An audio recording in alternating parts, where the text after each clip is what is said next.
2 दिवसांपासून माझी सतत धावपळ सुरू होती. कारण माझा मुलगा बाहेरगावी शिकायला जाणार होता. त्यामुळे त्याला सोबत देण्यासाठी खाण्यापिण्याच्या अनेक वस्तू मी बनवत होते. त्याची तयारी करणं आणि खाण्यापिण्याच्या आवश्यक वस्तू तयार करण्यात मी खूप व्यस्त होते. पण मला आनंद, उत्साहही होता, की माझा मुलगा बाहेरगावी शिकायला जात आहे. शेवटी सर्व वस्तू तयार झाल्या आणि त्याची तयारी देखील पूर्ण झाली. आज सकाळीच माझा मुलगा रोहित पुण्याला गेला. कारण पुण्याच्या कॉलेजमध्ये त्याचा इंजिनिअरिंगला नंबर लागला होता. तो तिथेच कॉलेजच्या वसतिगृहात राहील. खूपच हुशार आहे तो. त्याला चांगले गुण मिळाले असल्यामुळे सरकारी कोट्यात त्याचा नंबर लागला.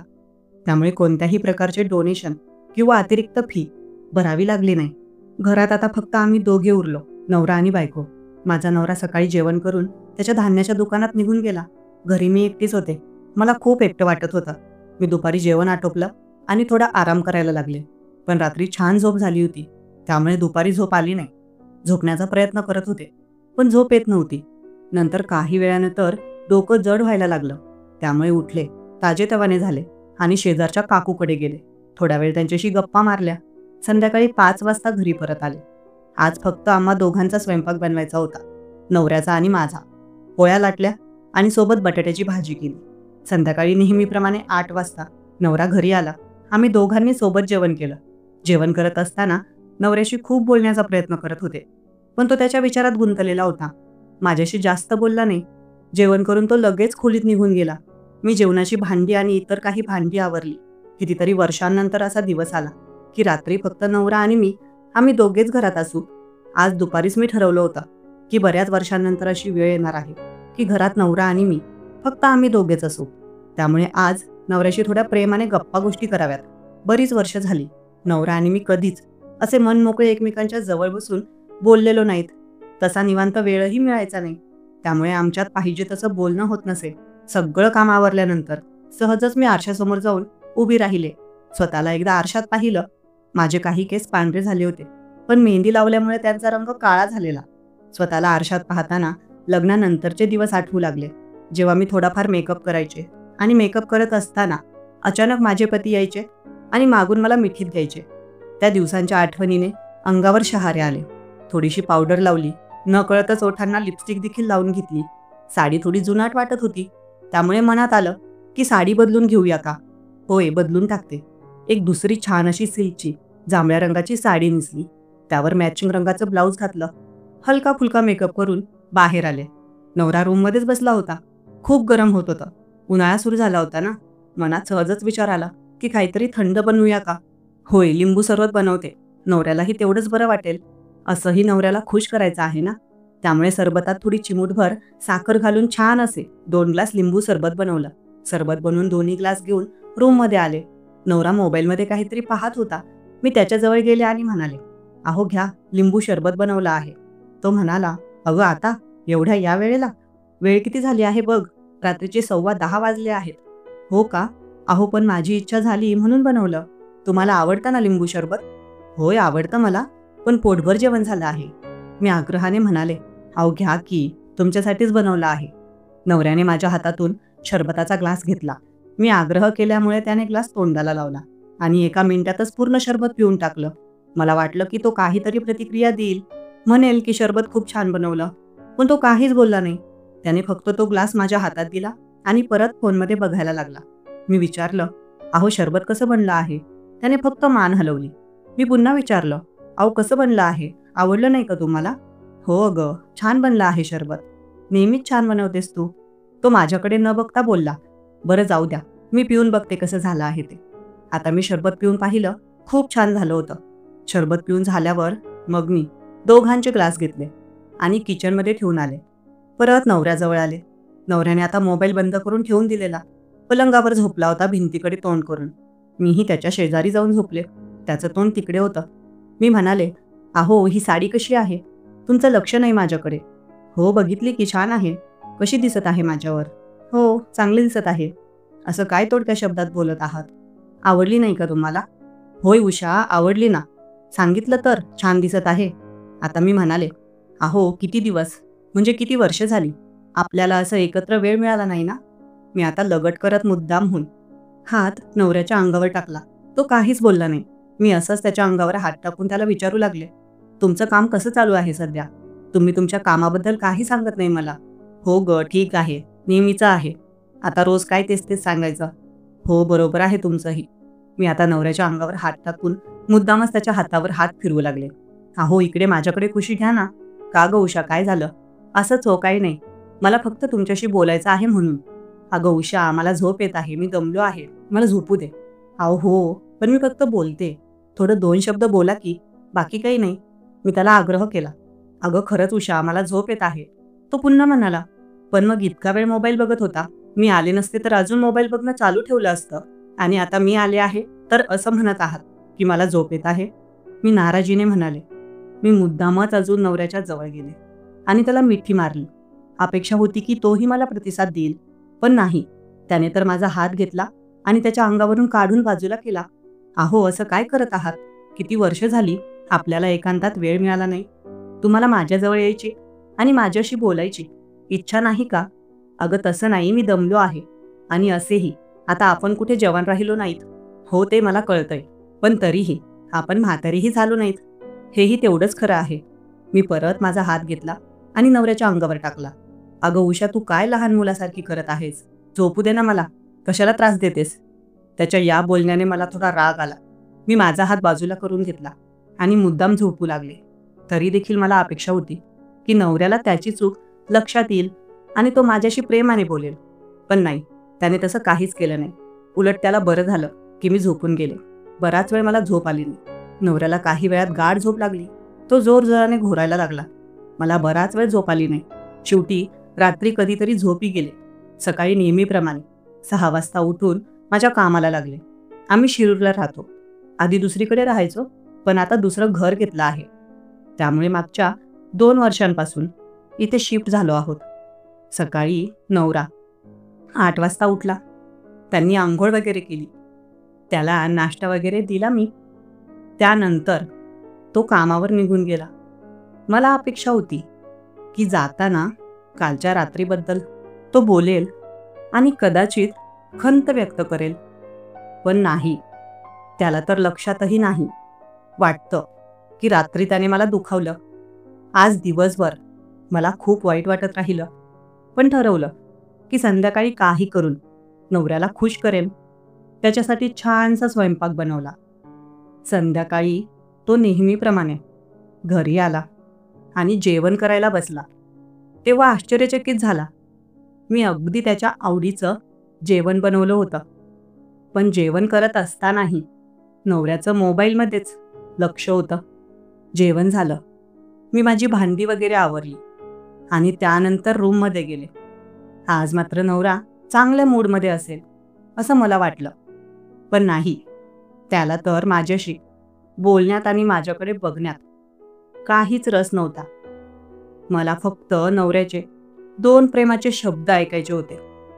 आपुलकीची भावना हवी होती त्याच्याकडून.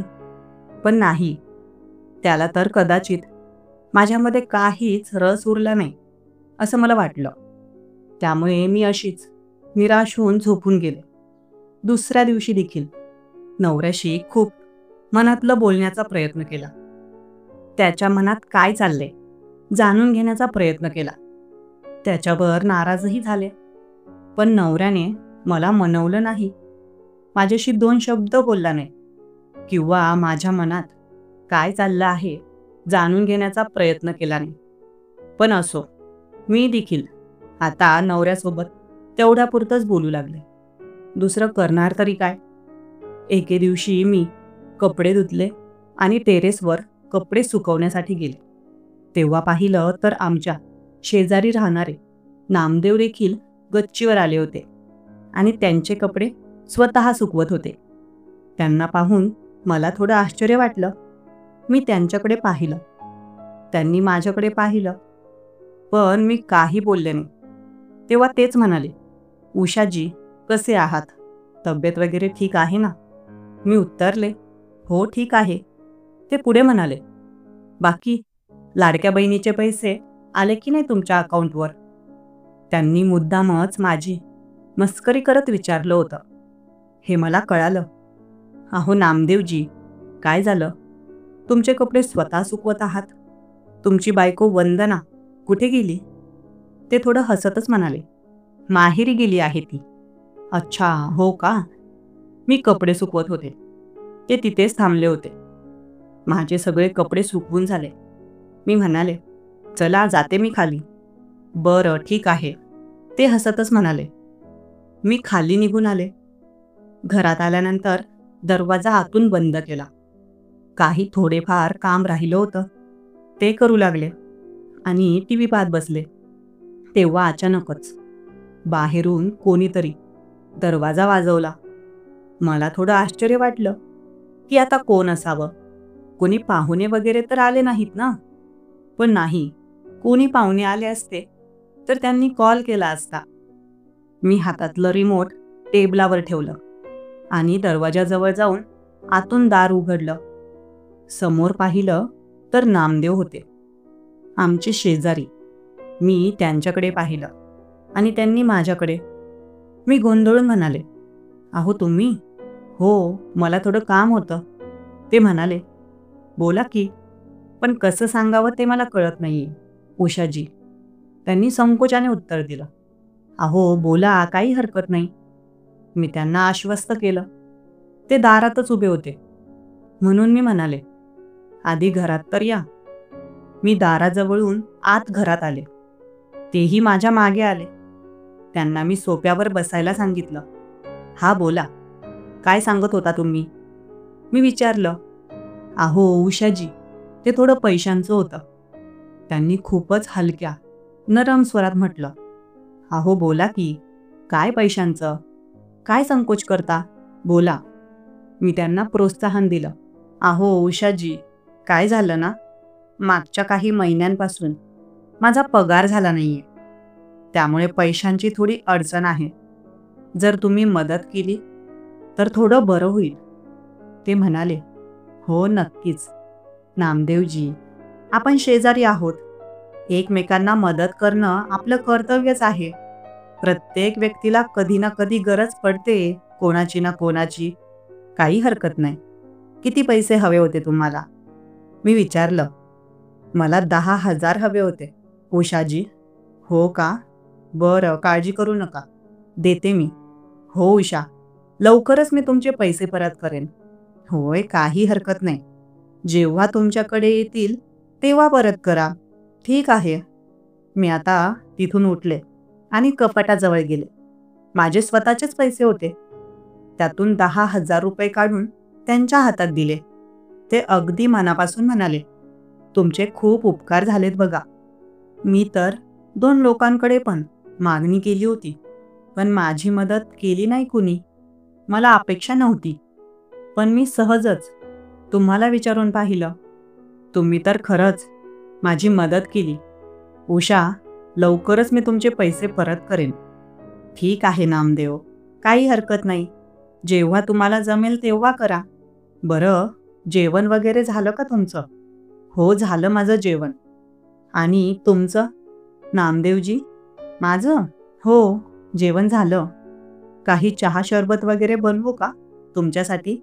अहो नको नको, एवढी मदत केली तेच खूप झालं. बरं चला, येतो मी. असं बोलून ते सोफ्यावरून उठून उभे राहिले. त्यांच्या चेहऱ्यावर थोडी अस्पष्ट भावना दिसत होती. त्यांनी माझ्याकडे पाहिलं आणि म्हणाले, उषाजी, एक सांगू का? होय सांगा की. मी तुमच्याकडून हे पैसे घेतले आहेत, तर तुम्ही कोणाकडे सांगू नका त्याबद्दल.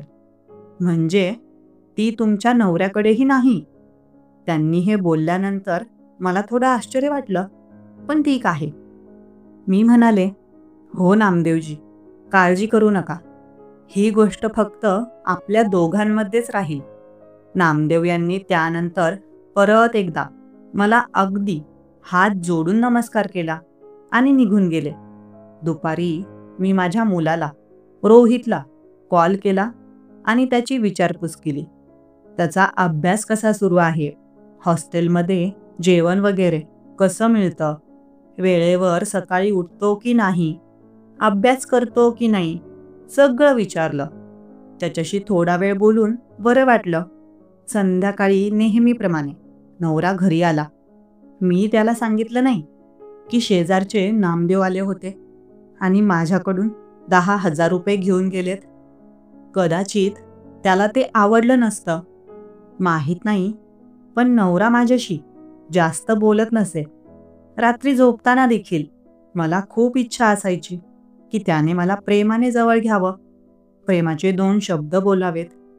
पण नाही, त्याला तर वेळच नव्हता कदाचित. एकदा सकाळी माझा नवरा अंघोळीला गेला होता. त्याचा मोबाईल टेबलावर ठेवलेला होता. त्याच्या मोबाईलवर कॉल आला. कोणाचा तरी कॉल येत होता. त्यामुळे मी सहजच जाऊन पाहिलं, तर जो कॉल आला होता तो जानू अशा नावाने सेव्ह केलेला होता. मी कॉल उचलावा की नाही हे मला कळत नव्हतं.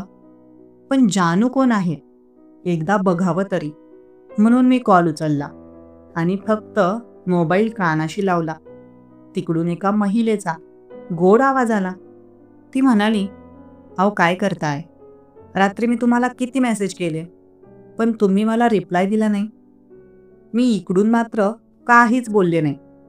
तिकडून ती हॅलो हॅलो करत राहिली, पण मी काही न बोलताच मोबाईल साईडला ठेवून दिला. थोड्या वेळाने फोन कट झाला. काही वेळानंतर नवरा अंघोळ करून बाथरूममधून बाहेर आला. मी त्याला नाश्ता वगैरे दिला आणि मग तो नाश्ता करून नेहमीप्रमाणे त्याच्या कामावर निघून गेला. सकाळी नवऱ्याच्या मोबाईलवर आलेल्या त्या महिलेच्या कॉलबद्दल माझ्या मनात शंका निर्माण झाली होती. मी तिचा नंबर लिहून ठेवला आणि दुपारी शोधण्याचा प्रयत्न केला की हा नंबर कोणाचा आहे. काही ॲप्स वापरून पाहिले, पण कुठेही त्या नंबरची माहिती मिळाली नाही. त्यामुळे माझी शंका वाढली की नवऱ्याचे बाहेर कुठेतरी अफेअर तर नाही ना. कदाचित त्यामुळेच तो माझ्याशी जवळीक साधत नाही, प्रेमाचे 2 शब्दही बोलत नाही, रात्री कधीच स्वतःहून जवळ येत नाही किंवा प्रेम दाखवत नाही. नक्की काय कारण आहे हे मला समजत नव्हते. माझ्याकडे फक्त तो नंबर होता, त्या पलीकडे काहीच माहिती नव्हती. त्यामुळे मी अस्वस्थ झाले. एकदा सकाळी 10 वाजता नेहमीप्रमाणे कपडे धुण्यासाठी मी गच्चीवर गेले. तिथे आमचे शेजारी नामदेव आधीच उपस्थित होते. त्यांची पत्नी अद्याप गावाहून परत आलेली नव्हती. मी कपडे वाळत घालत असताना नामदेवजी माझ्याजवळ काही अंतरावर येऊन उभे राहिले आणि म्हणाले, उषा कशा आहात? मी ठीक आहे. तुम्ही कसे आहात? मी देखील मस्त आहे. अहो उषाजी, पैशांबद्दल बोलायचे होते. हो बोला की. ते म्हणाले, तुमच्याकडून पैसे घेऊन 2 महिने झालेत, पण अजून परत करू शकलो नाही. कृपया आणखी काही महिने थांबा. लवकरच परतफेड करण्याचा प्रयत्न करीन. अहो नामदेवजी, काही हरकत नाही. तुमच्याकडे पैसे आल्यावर परत द्या. मी आधीच तुम्हाला सांगितले आहे ना. ते म्हणाले, बरं ठीक आहे. तुम्ही एवढं समजून घेतलं त्याबद्दल आभारी आहे. तुमच्या जागी कुणी दुसरे असते तर कदाचित समजून घेतलं नसतं. आजकाल लोक पैसे देतात आणि व्याजही घेतात. जर तुमची इच्छा असेल तर मी तुम्हाला व्याज देऊ शकतो. मी म्हणाले, अहो नाही नामदेवजी, मी काही व्याज कमवण्यासाठी तुम्हाला पैसे दिले नाहीत. मी फक्त मदतीच्या भावनेने तुमची मदत केली आहे. कळलं का? हे ऐकून त्यांच्या चेहऱ्यावर थोडे समाधान दिसले. ते म्हणाले, बरं ठीक आहे, चला मी निघतो. मी विचारले, काय झालं नामदेवजी? आज कामावर गेला नाहीत का? सुट्टी आहे का? होय, आज सुट्टी आहे मला. अच्छा, मजा आहे तुमची. नाही, कसली मजा? बाजारात जायचे आहे. थोडे काम आहे त्यामुळे. हो का? कधी जाणार आहात बाजारात? उषाजी, मी आता जात आहे बाजारात. अच्छा नामदेवजी, मला एक काम होते. कराल का माझे काम? होय करीन. काही आणायचे आहे का तुम्हाला बाजारातून? मी म्हणाले, होय नामदेवजी, मला थोडे धागे आणायचे होते. मी भरतकाम करते ना, तर त्यासाठी दोरा संपला आहे माझ्याकडे. चालेल, काय हरकत नाही, घेऊन येतो. पण कोणत्या रंगाचे आणायचे आणि किती प्रमाणात ते मात्र तुम्हाला सांगावं लागेल. मी म्हणाले, ते कसं सांगू मी? कारण रंग मी अजून ठरवले नाहीत. बघूनच निश्चित करणार आहे. ते म्हणाले, बरं ठीक आहे. मग मी असं करतो, बाजारात गेल्यावर त्या दोऱ्यांचे फोटो काढून तुम्हाला पाठवतो. मग तुम्ही सांगा की कोणते आणायचे. मी म्हणाले, हो हे छान आहे. पण तुमच्याकडे माझा नंबर आहे का? नाही, तुमचा नंबर नाहीये माझ्याकडे. बरं ठीक आहे, थांबा, देतो मी नंबर. पण कशावर लिहू? माझ्याकडे तर काहीच नाही आता लिहायला. बरं ठीक आहे, खाली येतो मी. तुमच्या मोबाईलमध्येच सेव्ह करून घ्या तुम्ही. बरं ठीक आहे. मग आम्ही दोघे तिथून खाली माझ्या घरात आलो. नामदेवजी माझ्या जिन्यावरूनच आमच्या घरी आले. मी माझा मोबाईल कपाटातून काढला आणि त्यांना नंबर सांगितला. त्यांनी माझ्या मोबाईलवर मिस कॉल दिला. त्यामुळे त्यांचा नंबर माझ्या मोबाईलमध्ये आला आणि मी तो सेव्ह करून घेतला. बरं ठीक आहे, उषाजी, मी बाजारात गेलो की लगेच कॉल करतो, ते म्हणाले. मी उत्तर दिलं, हो ठीक आहे. मी परत घरातील काही कामांना लागले. दुपारी 12:30च्या सुमारास माझ्या मोबाईलवर कॉल आला. मोबाईल टेबलावर ठेवला होता, त्यामुळे लगेच टेबलाजवळ गेले. स्क्रीनवर पाहिलं तर नामदेव यांचा कॉल होता. मी कॉल उचलला. तिकडून ते म्हणाले, हॅलो. मी उत्तर दिलं, हॅलो, बोला ना. ते म्हणाले, अहो उषाजी, मी बाजारात आलो आहे. तुमच्या व्हॉट्सॲपवर काही फोटो पाठवतो, त्याच्यातून तुम्हाला जे आवडतील ते सांगा. मी म्हणाले, हो ठीक आहे. मी व्हॉट्सॲप उघडून पाहिलं. त्यांनी भरतकामासाठी लागणाऱ्या दोऱ्यांचे वेगवेगळ्या रंगाचे फोटो पाठवले होते. त्यातून काही रंग निवडून त्यांना कळवलं. ते म्हणाले, ठीक आहे उषाजी, येताना घेऊन येतो. मी विचारलं, पण पैसे? ते म्हणाले, काही हरकत नाही, पैसे आहेत माझ्याकडे. त्यानंतर त्यांनी कॉल कट केला. माझं जेवण बाकी होतं, ते आटोपलं. थोड्या वेळाने परत माझ्या दारावर आवाज आला. नामदेवजी आले असावेत. मी दरवाजा उघडून पाहिलं तर समोर तेच होते. ते घरात आले, सोफ्यावर येऊन बसले. त्यांनी भरतकामासाठी आणलेल्या दोऱ्यांची पिशवी मला दिली. मी पिशवीतून दोरे पाहिले. सगळे तेच होते जे मला हवे होते. ते पाहून मी खुश झाले. बरं थांबा नामदेवजी, मी तुमच्यासाठी चहा बनवते, मी म्हणाले. ते म्हणाले, अहो नाही, आत्ताच उन्हातून आलो आहे, चहा नको. मी म्हणाले, बरं ठीक आहे, सरबत बनवते. नाही नाही, उगाच त्रास नका घेऊ. पण मी त्यांचं ऐकलं नाही. किचनमध्ये जाऊन मस्तपैकी सरबत बनवलं. 2 ग्लास. 1 ग्लास त्यांना दिला, दुसरा मी घेतला. सोफ्यावर येऊन बसून आम्ही दोघांनी सरबत प्यायलो. नामदेव यांनी माझ्या सरबताची खूप तारीफ केली. खरंच सरबत छान झालं होतं. थोडा वेळ नामदेव आणि मी एकमेकांसोबत बोलत राहिलो. त्यानंतर नामदेव त्यांच्या घरी गेले. नामदेव यांचा स्वभाव खूप चांगला होता. त्यांचं बोलणं आणि वागणं अतिशय सभ्य आणि आदरपूर्वक होतं. त्यांच्यासोबत बोलल्यानंतर मला एक आपुलकीची भावना जाणवायची. काही लोक चांगल्या स्वभावाचे असतात. नामदेव त्यांच्यातलेच एक. दिवस असेच पुढे जात राहिले. मी खूप प्रयत्न केले की माझ्या नवऱ्याला कोणाचे कॉल येतात ते समजावं. तो नंबर मी घेतला होता, पण खूप प्रयत्न करून देखील त्या नंबरचा मालक कोण आहे हे कळू शकलं नाही. मात्र हे नक्की की तो नंबर एका महिलेचा होता. एकदा संध्याकाळी 5 वाजता मी लवकरच स्वयंपाकाला लागले. आज संध्याकाळी माझा मुलगा येणार होता, त्यामुळे त्याच्या आवडीचा स्वयंपाक करत होते. तो तसा उशिराच येणार होता, पण लवकर स्वयंपाक करून ठेवते. लाईट वगैरे गेली होती, त्यामुळे 5 वाजता स्वयंपाकाला लागले होते. काही पदार्थ बनवून झाले तेव्हा अचानक नामदेव आमच्या घरात आले. त्यांना पाहून मी थोडी दचकले. "अहो नामदेवजी, बोला की, काय झालं?" "उषाजी, तुमचे पैसे द्यायला आलो होतो." "होय का? अहो, एवढी काय घाई नव्हती. नंतर दिले असते तरी चाललं असतं." "नाही, आता माझ्याकडे आहेत तर देऊन टाकावं म्हटलं. कशाला तुमचं ओझं डोक्यावर ठेवायचं?" ते हसतच म्हणाले, "बरं, जशी तुमची मर्जी." त्यांनी 10,000 रुपये काढून माझ्याकडे दिले. तेव्हा मी गाजराचा हलवा बनवत होते. "अहो नामदेवजी, तुम्हाला गाजराचा हलवा आवडतो का?" "होय, आवडतो की." ते हसतच म्हणाले, "मग घ्या की माझ्या हातचा थोडा." "अहो नको." पण मी त्यांना आग्रह केला. "थांबा, आलेच." मी किचनमध्ये गेले. गाजराचा हलवा कढईमध्ये होता. अजून गरमच होता. एक वाटी घेतली. त्यात थोडा हलवा टाकला आणि एक चमचा टाकून पुढच्या खोलीत येऊन नामदेव यांना दिला.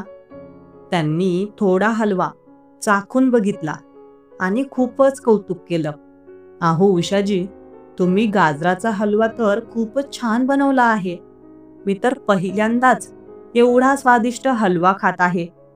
त्यांच्या तोंडून माझं कौतुक ऐकून मला खूप बरं वाटलं. थोडा वेळ ते थांबले आणि मग गेले. संध्याकाळी माझा मुलगा पुण्याहून परत आला. त्याचं एक सेमिस्टर संपलं होतं. पेपर संपले होते. पेपर त्याचे तसे छान गेले. मुलगा बऱ्याच महिन्यांनी घरी आला होता. त्याच्या आवडीचा स्वयंपाक केला. पोटभर जेवला. तो आता जवळजवळ 15-20 दिवस घरीच राहिला. त्या दरम्यान त्याला पाहिजे ते पदार्थ मी करून खाऊ घातले. लवकरच त्याच्या सुट्ट्या संपल्या आणि परत तो पुण्याला निघून गेला. माझ्या नवऱ्याचं वागणं अजूनही तसंच होतं. त्याच्या वागण्यात काहीच बदल झाला नव्हता. पण आता मी त्याच्याबद्दल जास्त टेन्शन घेणं सोडून दिलं. कारण सतत टेन्शन घेतल्यामुळे मला शुगर झाली होती. डॉक्टरांनी शुगरसाठी गोळ्या सुरू केल्या होत्या. जेव्हा मी चेकअपसाठी डॉक्टरांकडे जायचे तेव्हा ते नेहमी सांगायचे की तुम्ही काहीतरी टेन्शन घेत आहात, त्यामुळेच तुम्हाला शुगर झाली आहे. डॉक्टर म्हणाले होते की शुगर फक्त गोड खाल्ल्यामुळे होत नाही, तर पुरेशी झोप न मिळाल्यास, योग्य आहार न घेतल्यास आणि सतत तणाव घेतल्यासही रक्तातील साखर वाढते आणि डायबिटीस सारखा आजार होतो. म्हणून शक्य होईल तितकं टेन्शन घेऊ नका आणि नेहमी आनंदी राहण्याचा प्रयत्न करा, असंही त्यांनी सुचवलं होतं. त्यामुळे मी आता डॉक्टरांच्या सल्ल्यानुसार राहू लागले. एके दिवशी दुपारच्या वेळी मी घरात बसले होते. तेव्हा माझ्या मोबाईलवर कॉल आला. पाहिलं तर नामदेव यांचा कॉल होता. मी कॉल उचलला. "हॅलो." तिकडून नामदेव बोलले, "हॅलो, बोला ना, काय झालं?" "अहो, ते मी बाजारात आलो होतो. तुम्हाला काही सामान वगैरे आणायचं होतं का?" "नाही नाही, तसं काही विशेष सामान आणायचं नव्हतं." "बरं, ठीक आहे. उषाजी, त्यासाठीच कॉल केला होता. जर काही आणायचं असेल तर सांगा, मी घेऊन येईन." "नाही नामदेवजी, आता तर काही आणायचं नाही." "बरं, ठीक आहे. तेच विचारण्यासाठीच कॉल केला होता. मी ठेवतो." असं म्हणत त्यांनी कॉल कट केला. नामदेव यांच्या बायकोला जाऊन बरेच महिने झाले होते. पण अजून त्यांची बायको माहेरून परत आली नव्हती. काय कारण आहे मला काही कळेना. नामदेव यांना विचारावं, पण कसं विचारू तेही समजत नव्हतं. तसे त्यांचे कधी भांडण वगैरे होत नसावेत, पण त्यांची बायको माहेरी का निघून गेली याचं कारण मला कळू शकलं नाही. एकदा होळीचा सण होता. तेव्हा सकाळीच माझ्या मोबाईलवर बरेच मेसेज आले होते. नामदेव यांचा पण मेसेज होता. त्यांनी मला होळीच्या अभिनंदनाचं एक चित्र पाठवलं होतं. मीही प्रत्युत्तरादाखल त्यांना होळीच्या शुभेच्छा दिल्या. 2 दिवसांनंतर दुपारच्या वेळी मी घरात बसले होते. तेव्हा अचानक माझ्या मोबाईलवर नामदेव यांचा कॉल आला. मी कॉल उचलला. हॅलो, काय करत आहात उषाजी? नामदेव म्हणाले, काय नाही, बसले आहे. बोला ना, काय झालं? काही नाही, असंच सहज कॉल केला होता तुम्हाला. हो का? जेवण झालं का तुमचं? होय, माझं झालं. उषाजी, तुमचं जेवण झालं का? होय नामदेवजी, माझंही जेवण झालं. आज नामदेव खूप निवांत आहेत असं जाणवलं. तशी मीही रिकामीच, निवांत बसलेले. मला वाटलं की त्यांना विचारावं, तुमची बायको माहेरी का गेली आहे आणि एवढे महिने झाले तरी अजून का आली नाही?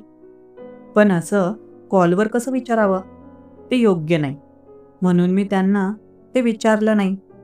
थोडा वेळ आम्ही एकमेकांशी बोललो आणि मग कॉल बंद केला. मला आता विचार येऊ लागले की नामदेव यांनी मला असं अचानक कॉल का केला असेल बरं? पण मला काही उत्तर मिळालं नाही. आता अधूनमधून नामदेव मला मेसेज करायचे, गुड मॉर्निंग वगैरे, किंवा काही चांगले विचार आणि सुविचार देखील पाठवत असायचे. अधूनमधून कॉलही करायचे. त्यांची माझ्याबद्दलची जवळीक वाढत चालली होती. तसं मलाही त्यांच्याशी बोलून बरं वाटायचं. एके दिवशी सकाळी मी टेरेसवर कपडे धुवून वाळवण्यासाठी गेले. तिथे कपडे वाळवत असताना एक एक कपडा बादलीतून घेऊन निपुळून दोरीवर टाकत होते. अचानक माझ्या मागून आवाज आला, उषाजी, कशा आहात? मी लगेच मागे फिरून पाहिलं तर नामदेव होते. मी त्यांच्याकडे पाहिलं आणि स्मित हास्य केलं.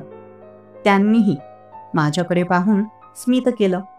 तेव्हा नामदेव म्हणाले, अहो उषाजी, मी तुमच्यासाठी काही आणलं आहे. हो का? काय आणलं आहे?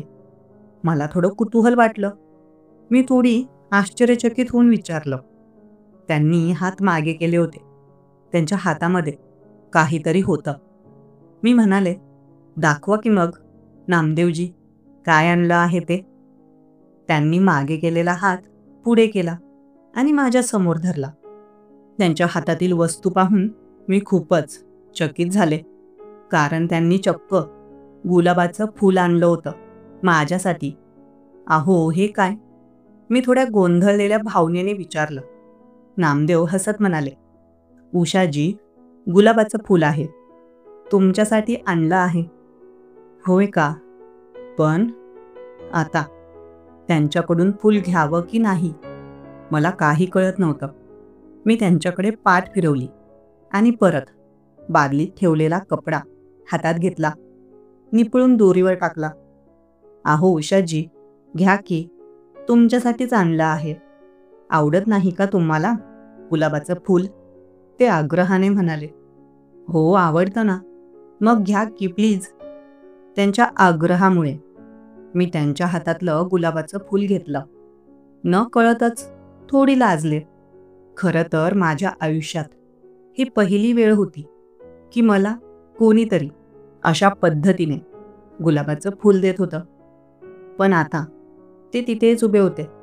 त्यांच्यासमोर उभं राहून मला थोडी शरम वाटू लागली आणि आश्चर्यही वाटत होतं की त्यांनी अशा प्रकारे माझ्यासाठी गुलाबाचं फूल का आणलं असावं. मी पटापट राहिलेले कपडे वाळत घातले आणि म्हणाले, चला मी जाते, मला काम आहे. असं सांगून टेरेसवरून लवकरच पायऱ्या उतरून खाली निघून आले. त्यांनी दिलेलं गुलाबाचं फूल एकदा व्यवस्थित पाहिलं. फूल खूप छान होतं.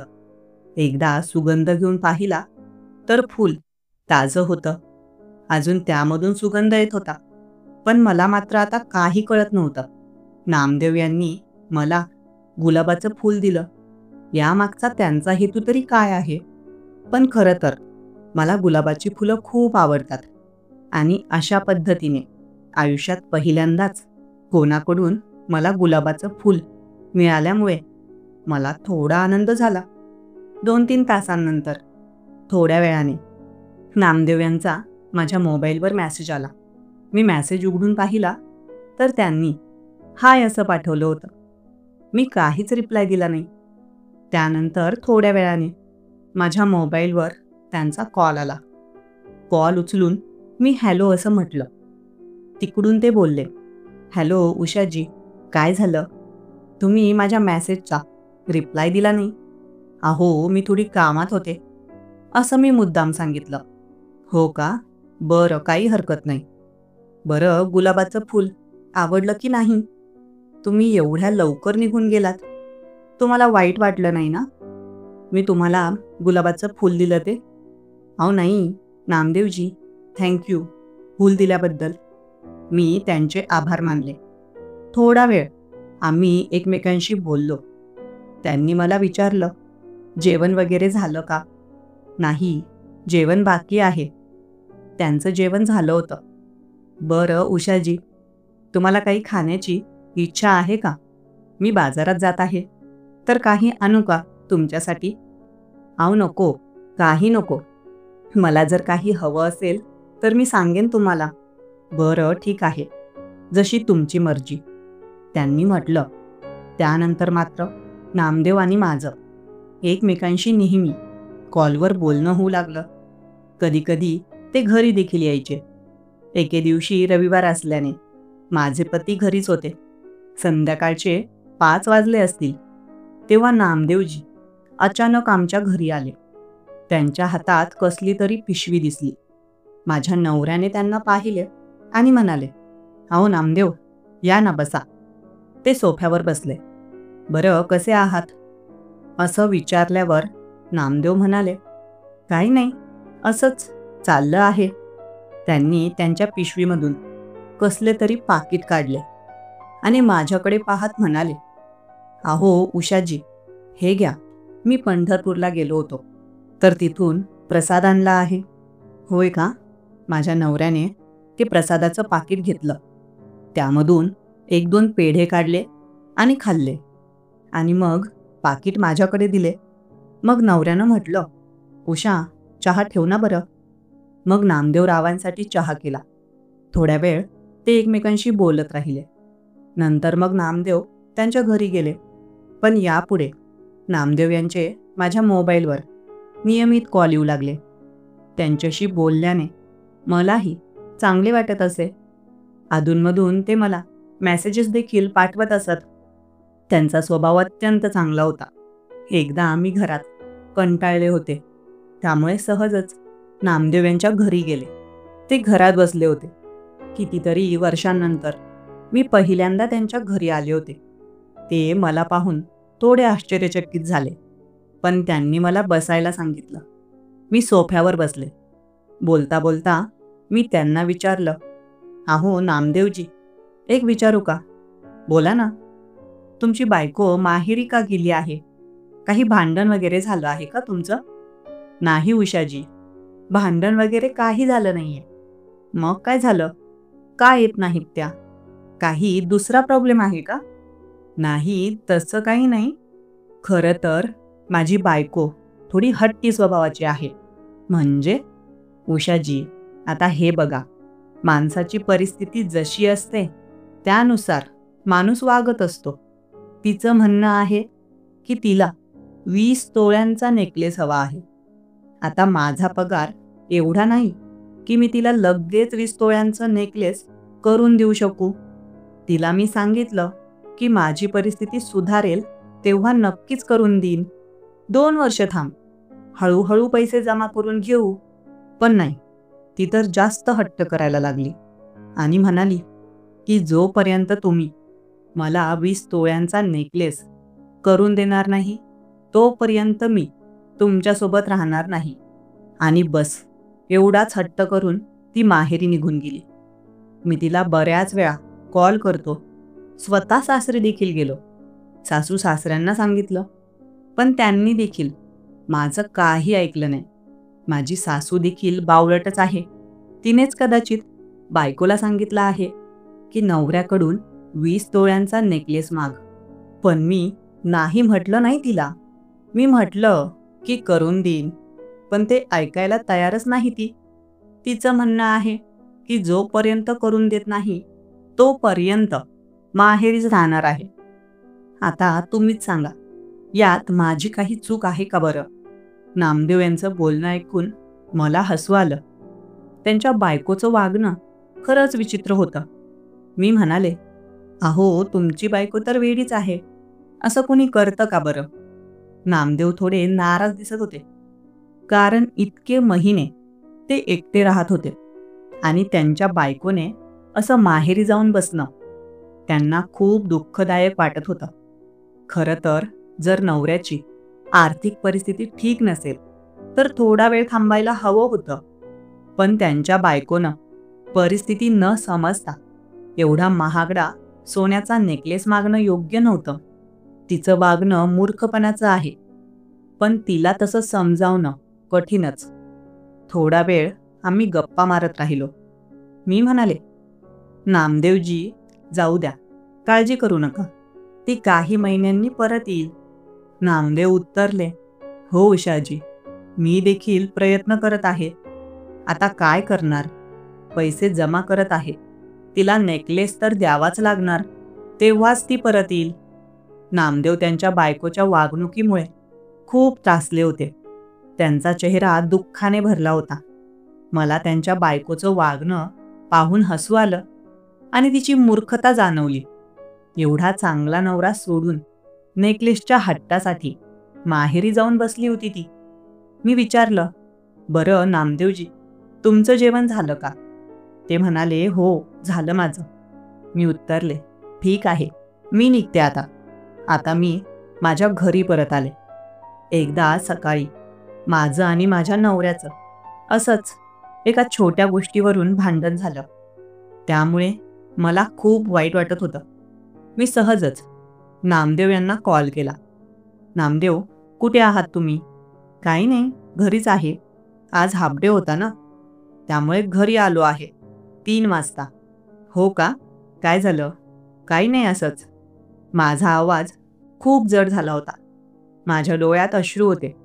नामदेव यांनी लगेच ओळखलं. अहो उषा, काय झालं? मला सांगाल का? काही नाही, असंच हो. माझं मन खूप भरून आलं. चला ठेवते. पुढे काही न बोलता मी कॉल कट केला. काही वेळाने नामदेव आमच्या घरी आले. मला अजिबात अपेक्षा नव्हती की ते लगेच येतील. मी सोफ्यावर बसले होते. डोळ्यात अश्रू होते. इतक्या वर्षांपासून माझा नवरा माझ्याशी चुकीचं वागत आहे. कधीच प्रेमाचे 2 शब्द बोलत नाही. शिवाय मी त्याच्याशी बोलायला गेले की त्याला माझ्यासोबत बोलण्यात काही इंटरेस्ट राहत नाही. अधूनमधून भांडणही करतो. खरं तर मी वैतागले होते. त्यामुळेच मला वाईट वाटत होतं. नामदेव आले आणि माझ्याजवळ येऊन बसले. ते म्हणाले, अहो उषाजी, काय झालं? का रडत आहात तुम्ही? काही नाही, असंच. पण खरं तर माझं मन खूप भरून आलं होतं. नामदेव म्हणाले, अहो उषा, काय झालं ते बोला की. नामदेव, काय सांगू तुम्हाला? हे बघा ना, मी माझ्या माहेरी कॉल करत असते. आता मला बोलायला कोणी नाही घरात. बघा ना, नवरा आणि बायको आम्ही दोघंच आहोत. तर कधी मी आईला किंवा बहिणीला कॉल करत असते तर माझा नवरा नेहमी बोलतो की काय गरज आहे परत परत माहेरी कॉल करण्याची. जर तुला बाहेरच्या लोकांसोबत एवढंच प्रेम आहे तर कायमची माहेरी निघून जा, असं म्हणतो. मी त्याला 2 शब्द बोलले तर मलाच शिव्या द्यायला लागतो आणि एक थप्पड देखील मारतो. माझ्या गालावर नवऱ्याने मारल्याचा निशाण आला आहे. नामदेव यांनी माझ्या चेहऱ्याकडे पाहिलं आणि माझ्या गालाला हात लावला. ते म्हणाले, अहो उषा, खरंच तुमच्या गालावर तर बोटांचे निशाण आहेत. एवढ्या जोराने का मारलं बरं? मी म्हणाले, काही नाही, काही कारण नसताना हात उचलला माझ्यावर. पण काय झालं होतं? तुम्ही काही चूक केली का? नाही हो, एवढंच की मी माहेरी कॉल करत असते आणि माझ्या नवऱ्याला वाटतं की मी त्याच्याबद्दलच काही अयोग्य बोलत आहे. त्यांना विश्वास नाही माझ्यावर. खरं तर स्वतः चुकतो माझा नवरा आणि मला दोष देत राहतो प्रत्येक वेळेस. आता काही कारण नसताना माझ्यावर हात उचलला. जाऊ द्या, आता नवरा बायकोच्या आतल्या गोष्टी तुम्हाला काय सांगायच्या? एवढं बोलून मी थांबले. खरं तर माझ्या डोळ्यात अश्रू होते. अहो बघा ना, माझ्या नवऱ्याने सकाळी कॉल करून माझ्या आईलाही वाईट साईड बोललं. नामदेव म्हणाले, जाऊ द्या उषा, असतात काही लोक असे, येईल तुमच्या नवऱ्याला त्याची चूक लक्षात. पण मी खूप भावनिक झाले होते. माझ्या डोळ्यात अश्रू होते. नामदेव माझ्या जवळ बसले. त्यांनी माझ्या हातावर हात ठेवला आणि म्हणाले, जाऊ द्या, विसरून जा, होत असतं कधी कधी. नामदेव तेव्हा माझ्या घरी काही वेळ बसले.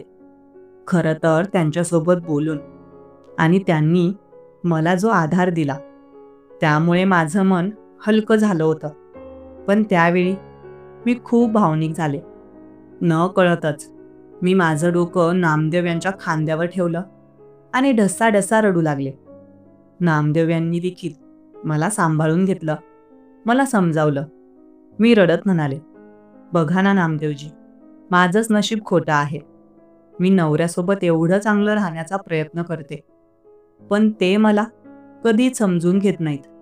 अजून काही गोष्टी आहेत ज्या मी कदाचित तुम्हाला सांगू शकत नाही, पण खरं तर मी कंटाळले आहे. नामदेव म्हणाले, अहो असं नाही बोलत उषा, होत असतं थोडंफार, विसरायचं आपण, समोरच्याला माफ करायचं. होत असतात प्रत्येकाकडून चुका. माणूस हा नेहमी चुका करत असतो. म्हणूनच म्हणतात ना, माणूस हा चुकीचा पुतळा आहे. बरं जाऊ द्या, जेवण वगैरे झालं का तुमचं? नाही, बाकी आहे, करेल मी नंतर. मी माझं डोकं नामदेव यांच्या खांद्यावर ठेवलं होतं. त्यांनी एक हात माझ्या केसांवरून फिरवला आणि माझ्या पाठीवर ठेवला. मला समजावत शांत केलं. नामदेव म्हणाले, उषाजी, जास्त वाईट वाटून घेऊ नका. या जगात असं कोणीच नाही ज्याच्या आयुष्यात दुःख नाही. विधाता प्रत्येकाला परिपूर्ण सुख कधीच देत नाही. काही ना काही गोष्टींची कमी नक्कीच ठेवतो. हो, खरं बोलत आहात नामदेव. मी माझं डोकं त्यांच्या खांद्यावर ठेवलं होतं. आता त्यांनी मला पूर्ण मिठीत घेतलं.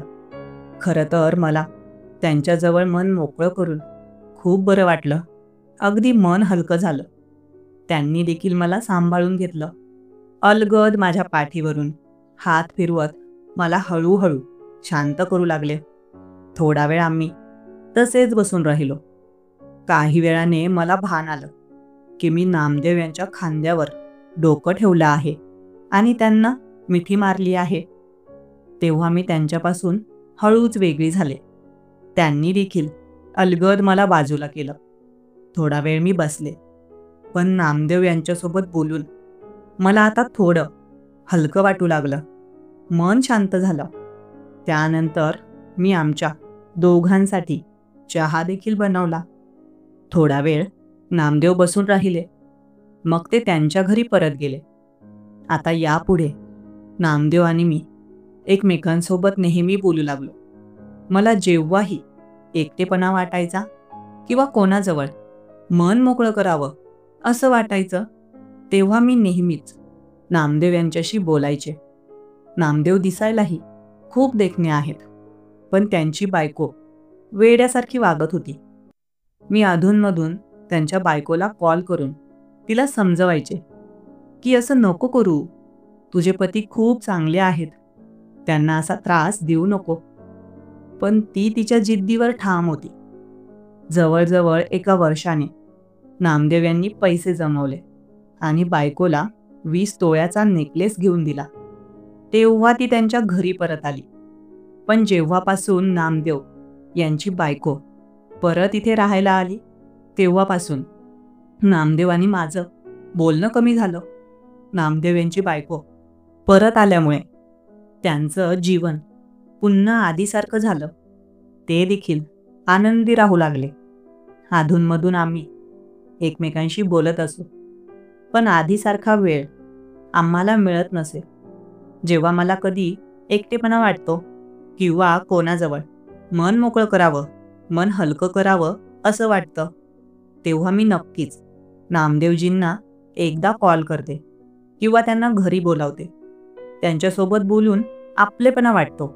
एक आपुलकीची भावना येते, जी कदाचित मला कोणाशीच बोलून वाटत नाही. नामदेव हे खूप चांगले आहेत. ते एक पती म्हणून आणि एक मित्र म्हणूनही.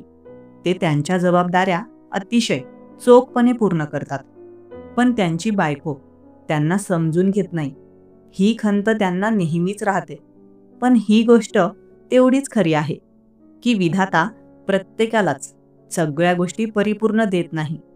काही ना काही कमतरता नक्कीच ठेवतो. काळाच्या ओघात पुढची बरीच वर्ष उलटली. माझ्या मुलाने इंजिनिअरिंगचा कोर्स पूर्ण केला. त्याला चांगल्या ठिकाणी नोकरीही लागली आहे. आता त्याच्या लग्नासाठी एक चांगली आणि सुंदर मुलगी शोधायची आहे. नामदेव आणि माझं नातं असंच मैत्रीचं अजून फुलत गेलं. आमच्या नात्यात सर्व काही अलिखित आहे, पण माझे मनोभाव ते नक्कीच समजून घेतात. माहीत नाही कसं, पण जेव्हाही मी नाराज असते त्यांना ते कळतं. नामदेव यांनी एक नवीन व्यवसाय सुरू केल्यामुळे त्यांच्याकडेही मुबलक संपत्ती जमा झाली. कारण म्हणतात ना, ज्याची नियत साफ असते देव त्याला कधीच कमी करत नाही. पण माझ्या नवऱ्याचं वागणं माझ्यासोबत अजूनही तसंच आहे. तो बदलला नाही. खूप प्रयत्न केले मी, सगळं काही करून पाहिलं, पण प्रत्येक वेळी माझ्या पदरात निराशाच आली. असो, मीही आता स्वतःच्या नशिबात जे आहे ते स्वीकारलं आहे. नामदेव आणि मी इच्छा असेल तेव्हा एकमेकांशी बोलतो. ते कधीही माझ्यासाठी वेळ काढून भेटतात. मलाही त्यांच्याशी बोलून एक आपुलकी, आपलेपणाची भावना वाटते. नामदेव एक मित्र म्हणून अतिशय परिपूर्ण आहेत. त्यांनी माझ्यासोबत कधीच असं गैरवर्तन केलं नाही की ज्यामुळे त्यांच्याबद्दल मला काही गैरसमज होईल. मित्र म्हणून त्यांनी माझ्या आयुष्यात एक विशिष्ट जागा घेतली आहे. कदाचित त्यांनाही माझा सहवास आणि बोलणं आवडतं. जेव्हा त्यांनाही मन मोकळं करावंसं वाटतं तेव्हा ते नक्कीच मला आठवतात. आमच्या मनामध्ये काहीच पाप नाही. आमची मनं अगदी निष्पाप आहेत. आपल्या देशामध्ये अजूनही पुरुष आणि स्त्री यांच्यातील मैत्री संबंधाविषयी लोकांमध्ये अपेक्षित सकारात्मक दृष्टिकोन नाही. माझ्या आयुष्यात नामदेवजी एक असा कोपरा आहेत जिथे मी माझं मन अगदी निसंकोचपणे मोकळं करू शकते. नामदेवसारखा मित्र मिळाल्यामुळे मला माझे विचार दडपून ठेवावे लागत नाहीत. त्यांच्या सानिध्यात मी माझे विचार मांडून मन हलकं करू शकते. मित्रांनो, एक मुलगी किंवा मुलगा किंवा एक स्त्री आणि पुरुष एकमेकांचे चांगले मित्र असू शकतात, याबद्दल शंका नाही. पण जेव्हा एखादी स्त्री आणि पुरुष एकमेकांच्या सानिध्यात येतात, एकमेकांशी जवळीक साधतात आणि एकमेकांची संगत त्यांना आवडू लागते, तेव्हा नेहमीच समाज त्यांच्याबद्दल चुकीचा समज ठेवतो. पण एक पुरुष आणि स्त्रीचे नाते फक्त शारीरिक मर्यादेपेक्षा पलीकडे असू शकते. एका स्त्रीला पुरुष फक्त नवरा म्हणूनच हवा नसतो, तो तिचा जिवलग मित्रही बनू शकतो. त्याचप्रमाणे एखाद्या पुरुषाला स्त्री फक्त आपली शारीरिक भूक भागवण्यापुरतीच हवी नसते. त्यालाही मन आहे. त्यालाही कधीतरी आपलं मन मोकळं करावंसं वाटतं. त्यालाही एखादा खांदा हवा असतो जिथे तो आपल्या मनातील दडलेले अश्रू आणि विचार मोकळे करू शकतो. पण जेव्हा एखादी स्त्री आणि पुरुष मित्र होतात तेव्हा त्यांना काही मर्यादा पाळणे गरजेचे आहे. एक पुरुष जसा आपल्या मित्रासोबत वागू शकतो तसा तो एखाद्या स्त्री मित्राशी वागू शकत नाही. कारण निसर्गानेच आपल्याला वेगळं बनवलं आहे. जेव्हा स्त्री आणि पुरुष एकमेकांच्या सानिध्यात येतात तेव्हा समोरच्या व्यक्तीबद्दल त्यांच्या मनामध्ये शारीरिक आकर्षण निर्माण होणे ही एक नैसर्गिक बाब आहे. पण जेव्हा तुम्ही एखाद्याशी मनापासून आणि हृदयापासून जोडले जातात तेव्हा समोरच्या व्यक्तीबद्दल तुमचा दृष्टिकोन बदलून जातो. स्त्री आणि पुरुषांचे नाते फक्त शारीरिक गरजेपुरते असू शकते असा समज समाजात आहे. पण ही बाब अत्यंत चुकीची आहे. खरं तर एखादा पुरुष एखाद्या स्त्रीजवळ जेवढा मनमोकळेपणाने व्यक्त होऊ शकतो किंवा एखादी स्त्री एखाद्या पुरुषाजवळ जेवढ्या मनमोकळेपणाने व्यक्त होऊ शकते तेवढं दोन पुरुष किंवा दोन स्त्रिया एकमेकांसोबत नाही सहज होऊ शकत. मैत्री म्हणजे दोन व्यक्तींमधील एक निखळ, निरपेक्ष आणि नितळ नातं, ज्यात लिंग, वय, जात, धर्म, श्रीमंती किंवा गरिबी यांचा कोणताही भेदभाव नसतो.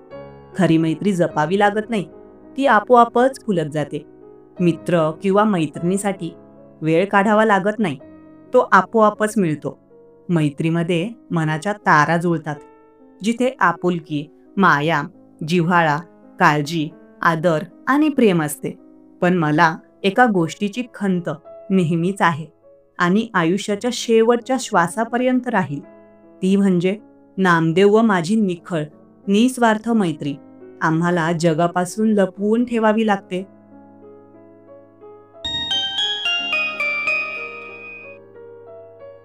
मित्रांनो, जर तुम्हाला माझी ही कहाणी आवडली असेल तर लाईक करून माझं चॅनल सबस्क्राईब करा.